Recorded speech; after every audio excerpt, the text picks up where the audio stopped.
The no line number error on your T-Mobile gateway means your device can't connect to T-Mobile's network because it hasn't properly synced with your account's cellular profile. Think of it like this. The gateway's SIM card isn't talking to T-Mobile. The line number is the phone number assigned to the SIM. Without it, your gateway can't authenticate and get internet access. This is most common during initial setup. This often stems from SIM card issues, firmware glitches, or network provisioning problems. Don't worry, it's usually fixable. The good news is T-Mobile has been actively addressing this with updates. As of late 2025, they've released firmware updates and app improvements that have significantly reduced these errors.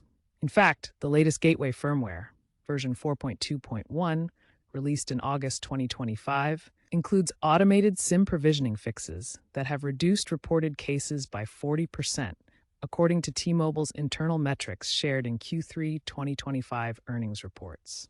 Let's get you back online. First, check the basics. Make sure the SIM card is properly inserted, gold contacts down, and that the gateway is powered on. Next, power cycle the gateway by unplugging it for 30 seconds, then plugging it back in. This often clears temporary glitches.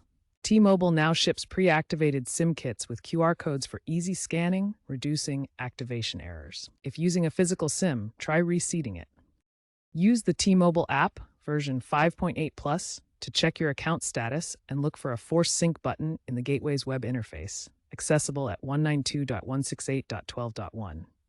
The T-Mobile app, iOS, Android version 5.8 Plus, now features an AI-driven diagnostic tool that guides users through activation steps, syncing profiles in real time, and bypassing common errors like mismatched IMEI or eSIM activation failures. If the problem persists, you can request a free SIM replacement via the app or contact T-Mobile support by calling 611. For eSIM-enabled gateways, a cloud-based activation method allows profile syncing without physical SIM insertion.